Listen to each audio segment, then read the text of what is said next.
Kok bengak-bengok salahku apa ini? Ayo santri, ayo santri, ayo santri, ayo ngaji dan patuh pada kiai.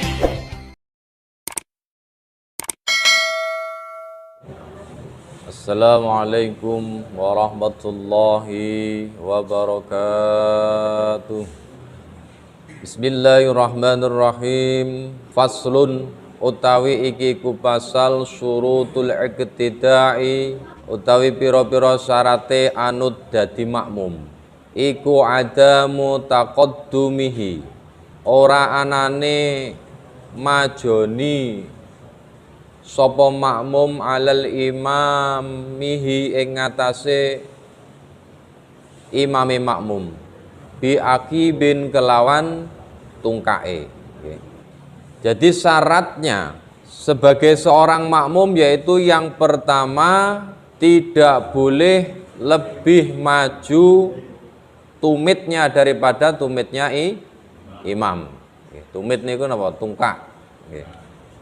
Jadi ketika kita sholat berjamaah, sunnahnya kalau laki-laki itu kalau berduaan itu di sebelah kanannya imam. Jadi seandainya ini imam, nah ini maksudnya tumitnya imam, nah ini tumitnya makmum itu harus seperti ini.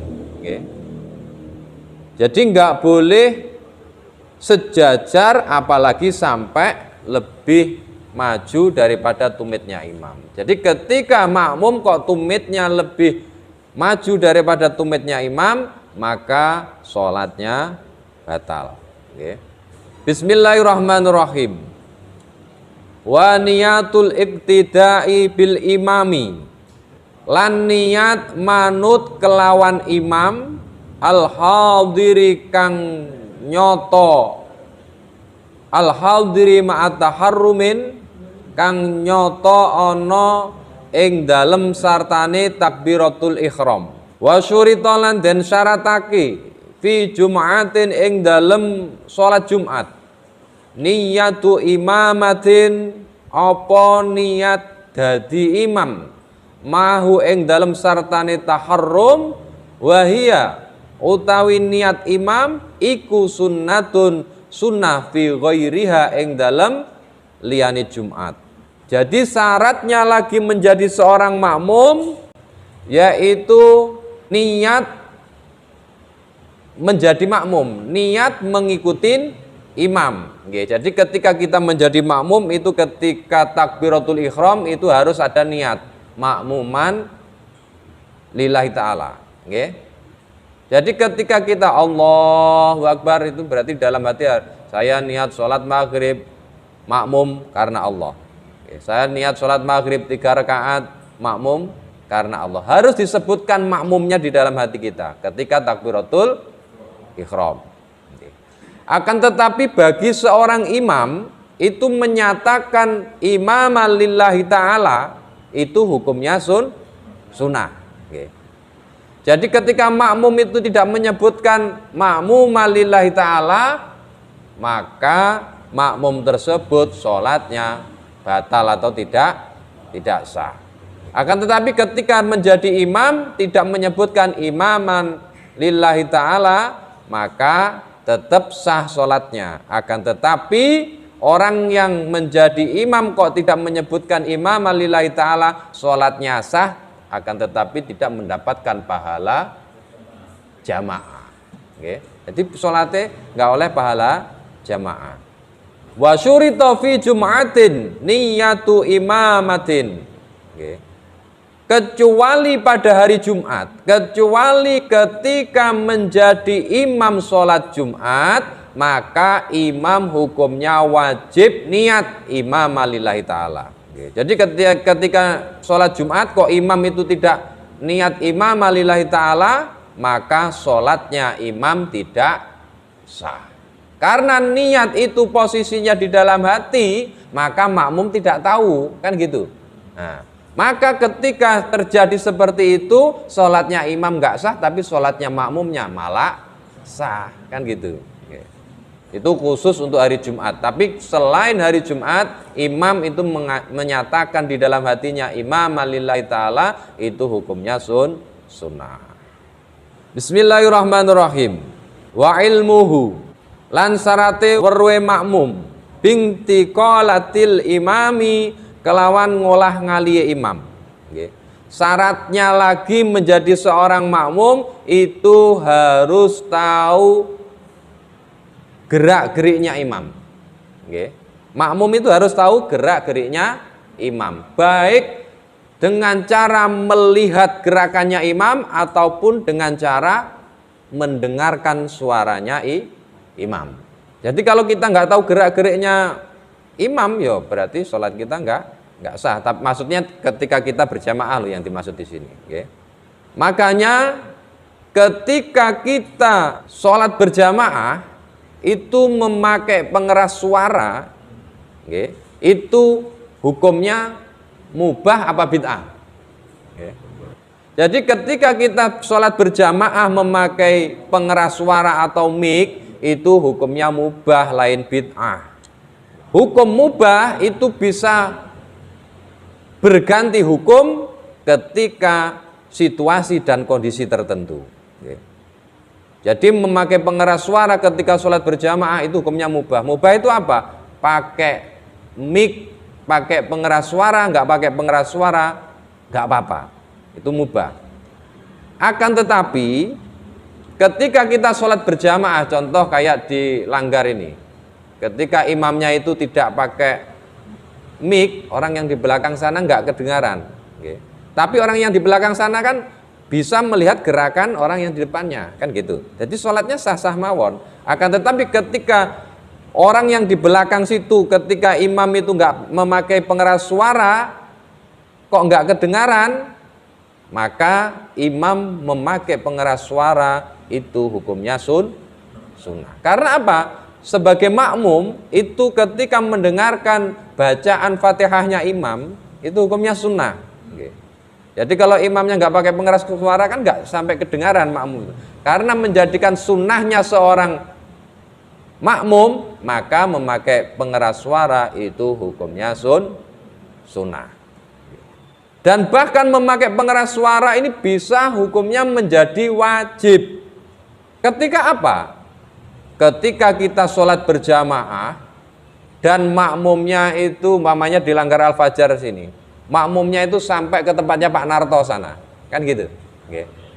Makmumnya sampai ke tempatnya Pak Narto. Jadi penuh. Oke. Maka ketika imam itu nggak kedengaran suaranya, maka makmum itu pasti akan mengikuti gerakan makmum di depannya, kan gitu. Oke. Jadi ketika Allahu Akbar, orang belakangnya Allahu Akbar, Allahu Akbar, Allahu Akbar, kan gitu. Oke. Makanya sangke panjangnya jaraknya itu ketika imam tidak memakai pengeras suara, maka itu memakai pengeras suara itu maka hukumnya menjadi wajib. Karena apa? Karena kalau tidak pakai pengeras suara, kalau cuma mengandalkan orang di depannya, bahkan bisa menjadikan makmum yang paling belakang sana batal sholatnya. Karena kok bisa batal? Lah ibaratnya contoh, ketika imam ini Allahu Akbar kan nggak ada yang dengar, dengarnya kan yang belakang sini aja, belakangnya ngikutin. Sampai sana itu padahal imam itu sudah Allahu Akbar ruku, sana itu baru takbiratul ihram, kan gitu. Okay. Dan akhirnya orang yang paling belakangan bisa sampai ketinggalan 2 rukun atau bahkan 3 rukun daripada rukunnya sholat, maka orang yang jamaah seperti itu hukumnya batal orang yang di belakang sana. Oke. Karena cuma mengandalkan gerakan yang dilihat di depannya. Maka kalau terjadi seperti itu, imam memakai pengeras suara itu hukumnya wajib. Karena apa? Karena supaya menyelamatkan makmum yang paling belakang itu tadi. Oke, jadi intinya syarat daripada seorang makmum ketika kita sholat berjamaah itu harus mengetahui gerak-geriknya imam, baik dengan cara melihat orang di depannya ataupun dengan cara mendengarkan suara daripada seorang imam. Oke, makanya di Masjidil Haram itu di mana-mana ada speaker. Tujuannya apa? Karena di Masjidil Haram itu sampai di belakang sana, kan gitu. Karena apalagi kalau musim haji sampai jutaan seperti itu kalau nggak pakai mic ya wes nggak karu-karuan sholatnya, nggak bisa serentak, nggak bisa kompak seperti itu. Makanya Kalau sholat seperti itu, maka imam wajib hukumnya memakai pengeras suara. Bismillahirrahmanirrahim. Wastima'uhuma, lan kumpule imam lan makmum bimakanin ing dalem panggonan siji. Falau kana fi bina'aini, mongko lamun ana sapa imam lan makmum iku fi bina'aini tetep ing dalem bangunan loro. Turu ta'adamu mongko den syaratake hailin apa ora anane aling-aling. Awukufu utawa ngadeke wong siji, awukufu wahidin utawa ngadeke wong siji. Hizaa ing dalem ancere. Hidaa mung fadzin ing dalem ancere dalan kang nerus. Fihi ing dalem makan walau waqafa, lan lamun leren utawa manggon sapa makmum fi uluwin ing dalem dhuwur wa imamuhu khali utawi imame makmum iku fi suflin tetep ing dalem ngisor au aksihi utawa sebalike mazkur lam yasturat mongko ora den syaratake mahazatun apa oleh nganceri ba'din setengahe awake badanihi setengahe awake makmum ba'dha badanihi ing setengahe badane imam ala tariqin ing atase mazhabe ala tariqil iraqiyina ing dalem ing atase mazhabe ulama Irak allati kang milang raja'aha anjung ing allati sapa An-Nawawiyu Imam Nawawi.